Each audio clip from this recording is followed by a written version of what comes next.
कितने ऐसे वैष्णव उपासक हैं जिनकी केवल फल में बुद्धि रहती है। इनको अपने घर ले जाए, इनको खवा दे तो हमें ये फल मिलेगा, इनको ऐसा करे तो ये हमें लाभ मिलेगा। और लाभ का जहां नाश हो रहा है वास्तविक, उसका सुधार नहीं है। अंधा बटे पड़ा चबाए, अपराध खाता जाता है और वो सोचता है मैं साधन संपन्न हो रहा हूं। जिनके कानों में शब्द पड़ रहे हैं भागवती, उनको संभलना चाहिए। अपने इष्ट की अनन्यता ही बेड़ा पार करेगी। तुम्हारे साधन बल में इतनी ताकत नहीं है कि इस महान भव समुद्र से पार हो जाओ। आचार्य चरण कह रहे हैं, क्वाहम मूढ़मति क्व नाम परमानंदैक सारम रसम। मैं मूढ़मति, कहां परमानंद का सार राधा नाम। वो अपने को मूढ़मति समझ रहे हैं। आप इतने विद्वान बुद्धिमान हैं, साधन से वस्तु प्राप्त कर लेंगे, तो हम फिर साधन क्यों करें? असाधन मिटाने के लिए। साधन नहीं करोगे तो असाधन बनेगा। लाभ किससे मिलेगा? प्रियालाल की कृपा से, आश्रय से। बात समझना है बड़े महापुरुषों की, बहुत जल्दी लाभ हो जाएगा। ये समझ में नहीं आती सबके। बिगड़ी जन्म अनेक की अब ही सुधरे आज, हो ही राम को, हो गया हमारा काम। भगवत प्राप्ति पक्की होगी, हो ही राम को। अब समय कैसे व्यतीत करें? नाम जप, गलती ना हो, इसलिए तज कुसुमाज, गंदी बातें छोड़ो, नाम जप करो। इससे समय तुम्हारा सार्थक होगा। गति तुम्हारी प्रभु के होने से होगी। मेरी प्रिया जो, मेरे श्यामा जो, मेरी लाडली जो। ये बात समझ में नहीं आती, ये नहीं समझ में आती। दान पुण्य समझ में आएगा, तीर्थ स्नान, परिक्रमा, साधु सेवा, ये समझ में आएगा, क्योंकि इससे मुझे लाभ मिल रहा है। क्या? अहम को सुख मिल रहा है। मैं प्रति महीने इतना देता हूं, मैं प्रति महीने ये दान करता हूं, मैं ये करता हूं, ये करता हूं। ये हुआ अंधा बटा, और अहंकार रूपी पड़ा चबा रहा है, तुम्हारी समझ में नहीं आ रहा। खाली हाथ मलिनता की मलिनता बनी रहेगी। जिनको कृपा का परिचय मिला वो करे सबे अंग गुणहीन हो। देख लो, नित्य विहार रस की रचना करने वाले महापुरुष कह रहे हैं, जो सर्वोपरि रस के ज्ञाता हैं, वो कह रहे हैं सबे अंग गुणहीन हो, ताको जतन न कोई, एक किशोरी कृपाते, जो कछु होई सो होई। समस्त साधनों से हीन हूं, कोई दैवी संपदा का कोई गुणाभिमान नहीं। कैसे महापुरुष हैं? सबे अंग गुणहीन। मुझ हीन की गति तो केवल लाडली जू है, लाडली जू की कृपा है बस। सो कृपाति सुलभ नहीं, ताको कौन उपाय, चरण शरण हरिवंश की सहज ही बन्यो बना। वो भी कृपा ऐसे सुलभ नहीं होती किशोरी जी की। बोले हमारा तो सब सहज बनाव बन गया, हित सजनी स्वरूपा हरिवंश महाप्रभु की शरण मिल गई, तो श्री हरिवंश कृपा हुई तो लाडली जी की कृपा बरसने लगी। किसके ऊपर? जो सबे अंग गुणहीन हो, किंचन मात्र अहंकार नहीं। प्राय हम देख रहे हैं कि अहंकार की धरा में जिससे अहंकार पुष्ट हो, वो कार्य करने में सुख मिल रहा है अंतःकरण को। ध्यान से देखिएगा तो आपको परिचय मिल जाएगा। मैं ये कर रहा हूं, मैं ये करूंगा, मैंने इतना जपा, मैं इतना जपूंगा, ये अहम अंदर जो है वो सुखानुभूति दे रहा है, वो साधना की। और महान प्रेम रस प्राप्ति के लिए साधन सुख का नहीं, आश्रय सुख का रसास्वादन होता है। साधन तो आश्रित से ऐसा होता है कि अहंकारी से हो ही नहीं सकता है। 5 मिनट में जो आश्रित का भजन होगा वो 5 घंटे अहंकारी करे तो भी नहीं पहुंच सकता। आर्त भाव से द्रवित हृदय से 5 मिनट तन्मय होकर जो उसका भजन हुआ, उसकी बराबरी अहंकारी 5 घंटे क्या 5 दिन करे तो बराबरी नहीं कर सकता। आश्रय समझ पा रहे हो भगवत कृपा से तो समझ लीजिए, हृदय से आश्रय। समय व्यतीत करने के लिए नाम जप। हम आश्रित हैं, इसके लिए पवित्र रहना अनिवार्य है। तो कोई हमसे गंदी बात, गंदी क्रिया, गंदी सोच, गंदे लोगों का संग न बन जाए, ये सावधानी। तब जाके उपासक के हृदय में भगवदानंद स्फुरित होता है। ये सब बहिर्मुख अपनी केवल अहंकार की वृत्ति को पुष्ट करके साधना का अहम रख करके परम पद प्राप्त करना कदापि नहीं। अंतर्मुख होकर देखो, कृपा के बिना एक क्षण भी तुम नाम जप नहीं कर सकते। कृपा आपके ऊपर है, उस कृपा की बलिहारी नहीं जा रहे और अहम को पुष्ट कर रहे हो। बहुत सावधानी, अंदर का विषय, अगर इसे सुधारोगे नहीं तो बहुत लंबा समय चला जाएगा, बहुत लंबा समय। बाहरी वेश परिवर्तन से, बाहरी स्थान परिवर्तन से कोई फर्क नहीं पड़ता मन में, अहंकार में, दोषों में। जब तक हमारा चिंतन परिवर्तित नहीं होगा तब तक बात नहीं बनेगी। अहम युक्त चिंतन मूढ़ता को धारण करता है। मूढ़ पुरुष कभी परम पद का अधिकारी नहीं होता। दैन्य भाव प्रियाजू को अत्यंत प्रिय है और ये अहम नष्ट होकर दैन्य आना केवल गुरु कृपा से होता है। एक है,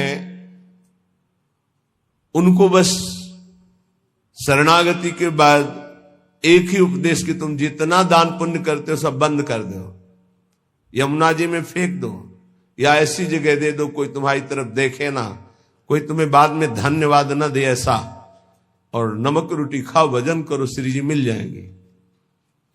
पर वो सम्मान प्रिय जीवन तो हमको ये बर्दाश्त नहीं हो। और सार्वभौम सत्संग हो रहा किसी व्यक्ति के लिए नहीं, वो तुम्हारे अंदर की कमजोरी को दूर कर रहा है, उस कमजोरी को मार रहा है जो तुम्हारे भजन को खा रहा है, तुम्हारे भजन को छीण कर रहा है। पर वह अहंकारी चोरों को संभाल के हृदय में रखता है और सत मार्ग की वृत्ति से दूर हो जाता है। वो समझ नहीं पाता, वो संत वाणी को, गुरु वाणी को अपना विरोधी समझता है और अपने विरोधी काम, क्रोध, अहंकार, मोह, मद, इनको मित्र समझता है। इनको बचाने के लिए सत्संग रूपी प्रहार से बचा जाता है। नहीं, इतने प्यारे इन दोषों को हम कैसे निकाल सकते हैं? सत्संग छोड़ देंगे, सामने आना छोड़ देंगे, लेकिन भगवत प्रदत्त बुद्धि के द्वारा विकारों को छोड़ दें, ऐसा कैसे हो सकता है? यही दुर्गति जीव की है। भगवान की तरफ से सब बानक बन गया। मानव देह वृंदावन आ जाना, रसिकों से शरणागत होकर दीक्षा ले लेना, साधन पद्धति का ज्ञान करा देना, पर उनको कुछ नहीं। हाथी का स्नान सब हुआ, हाथी स्नान किया, सूंड से रज लिया, फिर ऊपर सब डाल लिया, क्या हुआ? चाहे जितना निर्मल करो, अहंकारी अपने आप को मलिन रखना ही अच्छा समझता है। देह भाव वाले जनों का संग कभी नहीं करना चाहिए। इनके संग से केवल दुख, अशांति यही प्राप्त होती है। अपने को सदैव अहंकार रहित बनाने के लिए ही तो हम साधना कर रहे हैं। और हमारा बंधन है क्या? हमारा बंधन क्या है? संस्कृत मूल शूल प्रद नाना सकल शोकदायक अभिमाना। ये अहंकार ही तो बंधन है, और यही मिटाने के लिए जब हम गुरु शरण में होते हैं और जब अहंकार पर घन चलता है, भाग पड़ते हैं। अहंकार पर चोट नहीं होनी चाहिए। फिर मिटाना किसको था, साधना किसकी थी? इसलिए उपासक सावधान। श्रीपाद प्रबोधानंद जी कह रहे हैं, भ्रातस्ते किमु निश्चयेन विदितः स्वस्यांत कालः किमु त्वं जानासि महामनुं बलवतो मृत्युर्गतिस्तंभने मृत्युस्तत्करणं प्रतीक्षत इति त्वं वेत्सि किं वा यतो बारंबारमसंक एव चलसे वृंदावनादन्यतः। भ्रातस् ते किम निश्चयेन विदितः स्वस्यांत कालः किमु। ए भाई, क्या तुम जान गए हो कि तुम्हारा मृत्यु का समय कब है? तुम निश्चित जानते हो? तो उत्तर आएगा नहीं जानता। तो फिर तुम बलवान मृत्यु की रोकने की गति क्यों नहीं प्राप्त कर रहे? जहां तुम्हें मृत्यु छू न सके ऐसी स्थिति में क्यों नहीं पहुंचना चाहते हो? क्यों बार बार जन्मना मरना पसंद करते हो? अर्थात इस भयावह दुखालय संसार से तुम मुक्त होने का उपाय क्यों नहीं कर लेते हो? तुम्हें पता है एक दिन मृत्यु आएगी, उस दिन का मुझे पता नहीं। हे भाई, तू बलवान मृत्यु को रोकने का उपाय क्यों नहीं कर रहा? क्या उपाय? रोकने का क्या उपाय? हमारी जो शरीर से तन्मयता है, तन्मयता हट जाए और प्रभु में तन्मयता हो जाए, तो जैसे सांप ने आक्रमण किया, कपड़ा उतार के फेंक दिया, वो उसी को काट रहा है, मेरे ऊपर कोई फर्क नहीं पड़ा। ऐसे ही हमारा कपड़ा है ये स्थूल देह, केवल स्थूल देह पर प्रहार होता है मृत्यु का। सूक्ष्म देह कारण और जीवात्मा ये पुनः नए शरीर को धारण करते हैं, स्थूल छूटता रहता है। श्रीपाद कह रहे हैं, जब तुम्हें अपनी मृत्यु का पता नहीं और मरोगे, तो तुम उपाय क्यों ऐसा नहीं कर लेते जिससे मृत्यु तुम्हें स्पर्श न कर पावे? जब तुम्हारी मृत्यु होगी तो तुम्हारा कुछ नहीं होगा इस मृत्यु लोक का। तो अपनी श्वासें ऐसी जगह क्यों नष्ट कर रहे हो जहां कुछ तुम्हें नहीं मिलेगा? कई बार प्रार्थना की है, मानो आपको एक ऐसे देश भेजा जाए जहां बहुत सब सुविधाएं मिल जाएंगी, खूब भोगो, रुपया पैसा मकान सब, लेकिन वीजा है आपका, उसके तिथि तारीख पूर्ण होने पर आपको तुरंत वापस बुलाया जाएगा। जब वहां से वापस बुलाया जाएगा तो कुछ नहीं, कपड़ा भी उतरा लिया जाएगा। बोलो, ऐसे देश में रहना पसंद करोगे जाना? विचार करके देखो, कपड़ा भी उतरा लिया जाएगा, फिर देश से बाहर निकलो।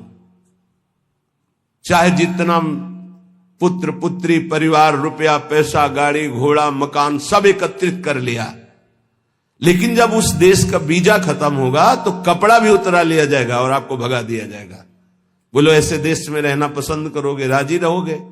सब कोई कहेगा नहीं। तो ऐसे ही देश में तो रह रहे हो, इसी देश में रह रहे हो, इसका नाम मृत्यु लोक है। हर सुविधा, हर विधान, हर आपका किया हुआ संकल्प कार्य सब का सब आपका यहीं रह जाएगा।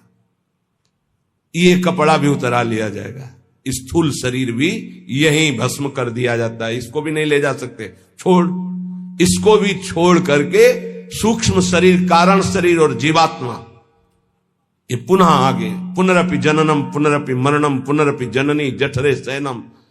आप विचार करो कि आप बुद्धिमान हो।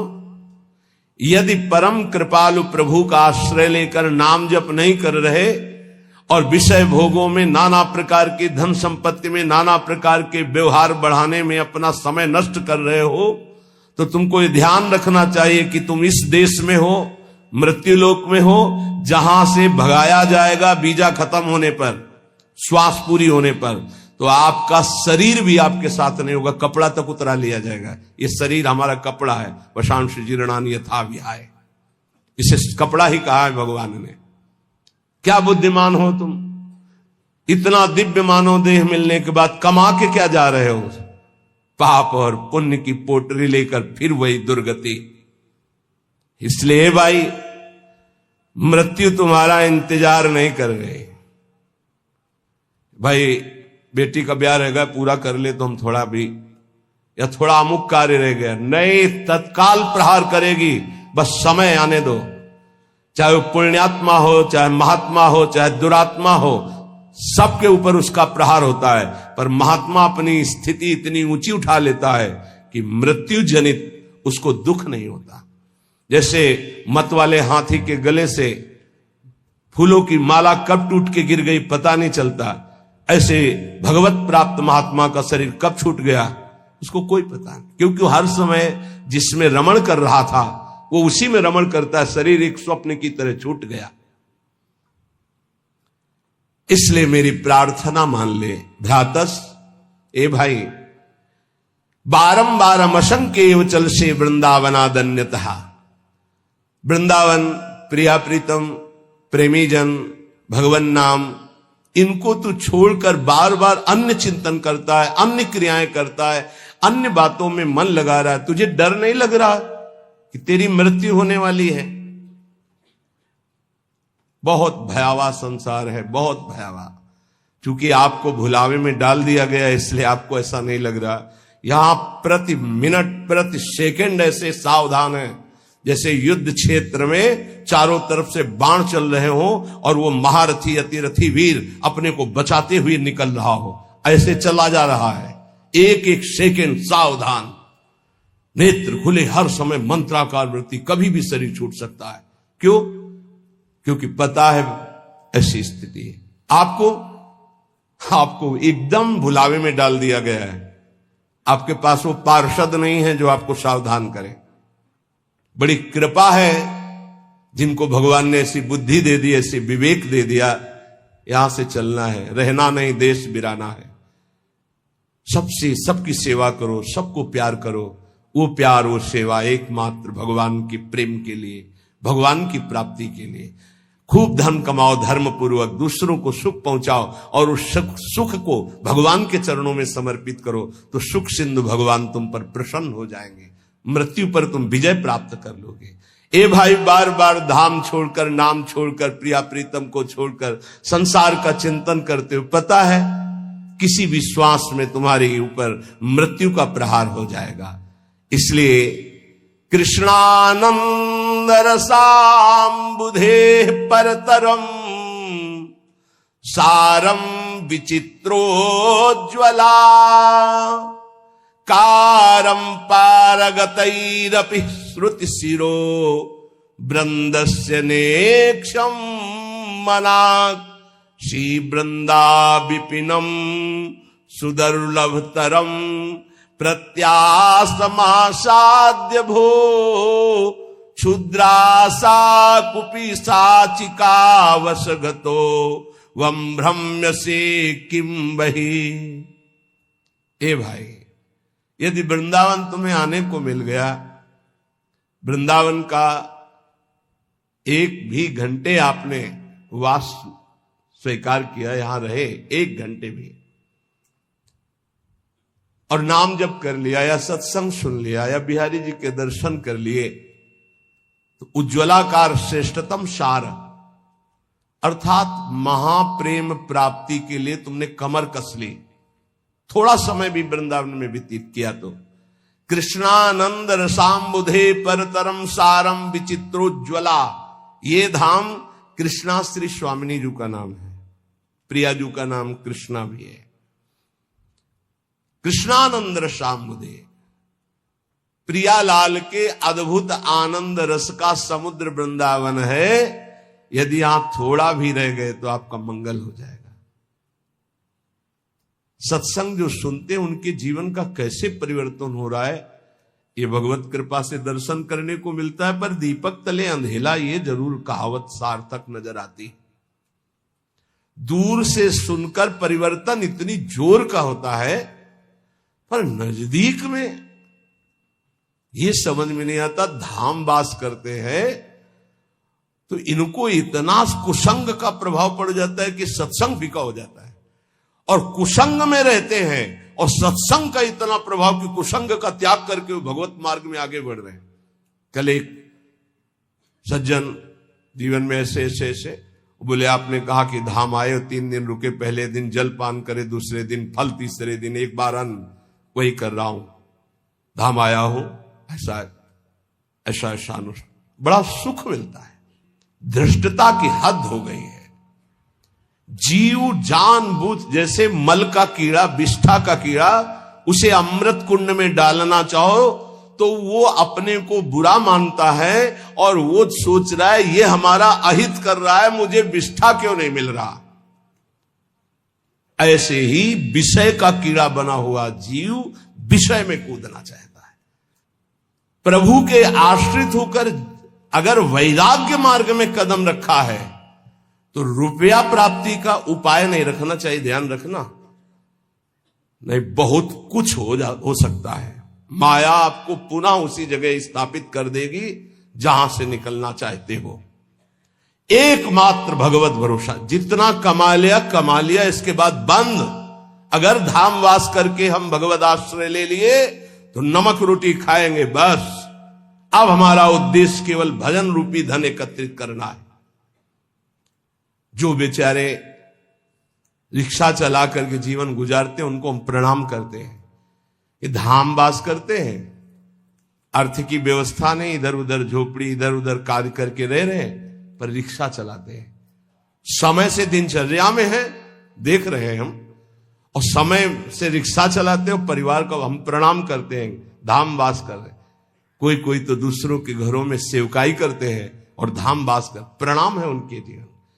लेकिन जब तुम्हारे पास खाने की व्यवस्था, रहने की व्यवस्था है, तो तुम्हारा कदम वो गृहस्थी में रहते हैं। जब विरक्त हो गए, वैराग्य मार्ग के हो गए, एक भी रुपए का ये आय का साधन नहीं करना चाहिए। इससे क्या होगा, आपकी वृत्ति अर्थ में रही है, अर्थ में ही रह जाएगी, गोरे चरणारविंद में नहीं रह जाएगी। और जिनके लिए अर्थ एकत्रित किया जाता है वो उस अर्थ से सुखी नहीं हो सकते। ध्यान रखना, वो परम अर्थ से, परमार्थ से सुख हो प्राप्त करते। करोड़ों अरबों रुपया जमा कर दिया, उन्हीं के सामने उन्हीं के बच्चों ने उनका तिरस्कार करके और गलत मार्ग का अनुसरण किया।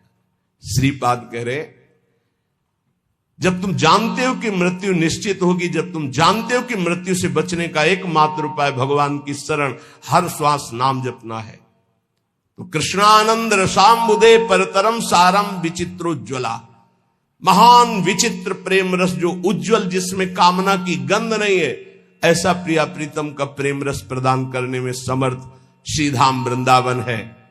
हे भाई भ्रातः, तुम क्यों भ्रमित हो रहे हो? ये माया का कार्य है, भूल भुलैया में डालकर पूरा जीवन बर्बाद कर देना। सच्ची मानिए, कोई ऐसा सुख नहीं है जो विवेक के द्वारा देखो उसमें सुख दिखाई दे। विवेक के द्वारा, बुद्धि का अंधा आदमी तो कहीं भी कूदेगा जाके। एक सुख हमें बता दो कि ये महान सुख है इस मृत्यु लोक में। एक सुख, पूरे शरीर को इसी को लेकर के सारे सुख विधान है। कुछ भी खाओ 6 घंटे में दुर्गंध युक्त मल, कुछ भी पियो दुर्गंध युक्त लघुशंका, छिड़क दो गंदगी, कान साफ करो गंदगी, सुबह देखो आंखों में गंदगी, और नीचे तो गंदगी के कुंड ही हैं। और इसी शरीर को सजाना, इसी शरीर को भोगना कौन सा सुख हो सकता है? मलमूत्र के द्वारों में कोई परमानंद छिपा हुआ है। परमानंद भगवान को छोड़कर मलमूत्र के भांड को सजाना और इसी को भोगना, यही माया की चाल है। इसी से दुर्गति प्राप्त होती हो। बड़े बड़ों को गिरा दे, ये कोई छोटी बात नहीं है। केवल एक 3.5 हाथ का जो ढांचा है, यही हमारी दुर्गति का कारण है और यही हमारी सदगति का कारण हो जाएगा, यदि हम संतों की बात मान ले, शास्त्र की बात मान ले। तो मन माने आचरण। रुपया खूब हो, खूब भोग सामग्री भोगूं, यही सुख है। कितने दिन? ये भी तो सोचो, कितने दिन? ना भोगने लायक शरीर रहेगा, ना भोगने लायक तुम रह जाओगे। एक बार प्रार्थना मान लो, जैसे भी स्थिति में हो, जहां भी हो, जो भी हो, नाम जपना शुरू करो, भगवान का आश्रय ले लो। श्री कृष्ण एकांत भावम क्वानु सकल जनो वश्या मापनोत्य यत्नात्। तुम ऐसा यत्न करो कि तुम्हें एकांतिक भाव श्री कृष्ण से प्राप्त हो जाए। एकांतिक, हर परिस्थिति में हमारा मन सावई मनः कृष्ण पदारविंदयो। बहुत करुणा में प्रभु श्री कृष्ण है, बहुत करुणा में।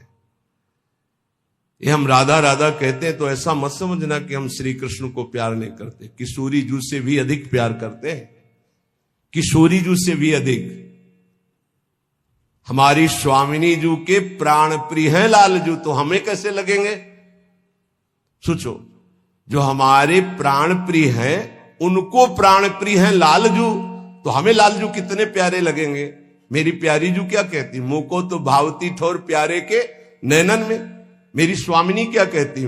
मेरे तन मन प्राण होते प्रीतम प्रीतम। मेरे लिए प्रीतम क्या हुए? प्यारी जू से भी बढ़कर प्यारे, क्योंकि वो मेरी प्यारी के सुख समुद्र है। श्री कृष्ण एकांतिक वृत्ति, एकांतिक, श्री कृष्ण के सिवा अन्य कोई आश्रय न हो। ये बहुत खास बात हम बार बार इसलिए आ जाती है। इसी से परम पद मिलता है, इसी से कल्याण होता है, इसी से बचाव होता है, इसी से सदगति होती है, और ये पकड़ नहीं पा रहे। बार बार ये प्रश्न आता है कि जब आप आश्रय पे बोलते हो तो हमारा मन भजन से हटने लगता है। कैसी बात करते हो? आश्रित का मन भजन में ही डूबता है। भगवद आश्रय रहित भजन कोई कर सकता है? कैसे अज्ञान की बात करते हो? यही तो समझ में नहीं आ रहा अहंकार को। भगवद आश्रित से जो भजन होता है रोम रोम से भजन होने लगता है। अंदर से आत्म समर्पण, रोम रोम, जहां समर्पण वहीं भजन होता है। जैसे हमारा शरीर से आत्मवत भाव हो गया तो शरीर का भजन हो रहा। ये खाना, ये देखना, ये पीना, ये भोगना, ये छूना, ये सूंघना। एक बार थोड़ा विवेक से विचार करो, क्या सुख चाहते हो? कौन सा सुख है? किसमें सुख है? किसमें है? थोड़ा विवेक से विचार करके देखो। बस ये ऑपरेशन समझो सत्संग का। किस जगह सुख है? कौन सा सुख है? विचार करके देखो। केवल मुझे भ्रमित करके जो मानव देह का टाइम समय मिला है उसे नष्ट कर रही माया, और कोई कार्य नहीं। जीवन जीने के लिए जो मिले प्रभु को अर्पित करके प्रसाद रूप से पाओ। जो भोग वासना धर्म के अंतर्गत उसे भोगो, मना नहीं कर रहे, लेकिन अधर्म युक्त चेष्टा करके नरकगामी क्यों बनना चाहते हो? क्यों पापाचरण करते हो? ये मानव